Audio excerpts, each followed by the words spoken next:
ఎట్లా రాసినావు? మస్తు.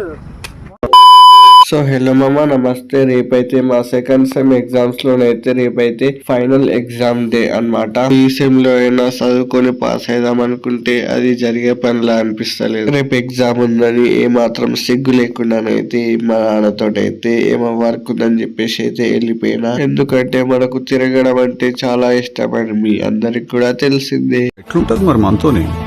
చదివింది మొత్తం మర్చిపోతున్నా అని చెప్పేసి అయితే ఆ రోజు అయితే తొందరగా స్లీప్ వేసేసిన అనమాట. మనొకడు ఏ క్వశ్చన్ స్లిప్ పెట్టాలో అర్థం కాక టెన్షన్ పడితే, ఒక్కొక్కడు అయితే ఆ స్లిప్స్ ఎక్కడ పెట్టాలని టెన్షన్ పడుతుండట. ఈ బ్రో అయితే పేరుకైతే కాలేజ్ కి రాడు కానీ టాపర్, మా బ్యాచ్ లో కూడా ఒక టాపర్ ఎంట్రీ ఇచ్చిండు అని చెప్పేసి అయితే ఫుల్ హ్యాపీ ఉన్నాం. మనోడైతే లాస్ట్ ఎగ్జామ్ అని చెప్పేసి బుక్లెట్ మొత్తం నింపిండట. సో ఫైనల్ ఎగ్జామ్ అయితే కంప్లీట్ చేసుకొని అయితే ఇంటికి వచ్చి మ్యాచ్ అయితే ఎంజాయ్ అయితే చేసేసి